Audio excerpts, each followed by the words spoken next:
मुझे बताइएगा सरदार साहब, एक और बात बड़ी इंपॉर्टेंट है।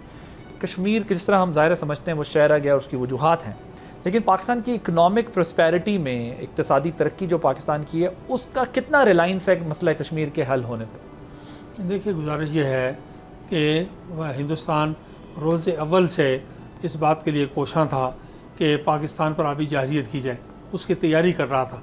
और उसे इस बात का अंदाज़ा है कि हमारी जो एग्रो बेस्ड इकानमी है उसके लिए पानी की कितनी अहमियत और कितनी ज़रूरत है।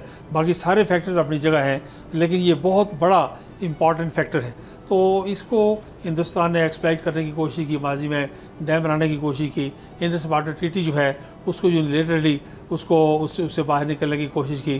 तो कश्मीर का मामला जो है, कायद-ए-आज़म ने जैसे कहा, वो एक जुमले में सारी बातों का, आपने इंट्रो में बड़ी खूबसूरत बात की कि ये खाली सियासी बात नहीं है, ये इक़्तिसादी बात है, माशी बात है, दिफाई बात है। तो कश्मीर जो है वो बिल्कुल कायद-ए-आज़म के अल्फाज बिल्कुल 100% गॉस्पेल हैं, जैसे कि वो किसी सूरत भी पाकिस्तान नामुकम्मल है। और कश्मीर के अंदर जब तक ये मामला सेटल नहीं होता, हिंदुस्तान पाकिस्तान के ताल्लुकात ठीक नहीं हो सकते। हिंदुस्तान पाकिस्तान के ताल्लुकात ठीक नहीं हो सकते तो साउथ एशिया का मुस्तकबिल जो है वो एटमी ख़तरात में के साथ जुड़ा रहेगा। तो इसलिए कश्मीर का जो मईशत है, इकॉनमी है, पाकिस्तान की इकॉनमी में कश्मीर का बड़ा इंपॉर्टेंट और बड़ा बुनियादी रोल है, और इसके दिफा में और सिक्योरिटी में। इसलिए पाकिस्तान, देखिए, हिंदुस्तान का तो कोई ना रास्ता है ना कोई सिलसिला है। आज भी आप कश्मीर के अंदर अगर लोगों को देखें तो आम किसी नौजवान के बाजू पर देखें आप, तो आप देखते हैं कि उसी घड़ी पर इस्लामाबाद का, लाहौर का, कराची का टाइम है, हिंदुस्तान का टाइम नहीं है। आज भी ईद और शबरात वो पाकिस्तान के साथ करते हैं।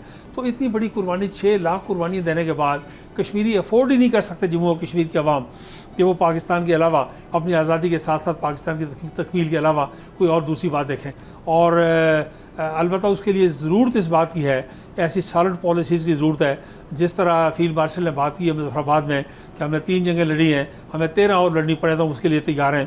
तो ये जो पॉलिसी है, गाइडलाइन है, ये पॉलिसी नीचे तक रिफ्लेक्ट होनी चाहिए, और इसे हमारे फॉरेन ऑफिस की पॉलिसी मेकिंग में और पाकिस्तान की फॉरेन मिशंस में, डिप्लोमेटिक मिशंस में, और जो हमारा कश्मीरी डायस्पोरा है उसके साथ इसको सारी बातों का एक रब्त पैदा करना चाहिए।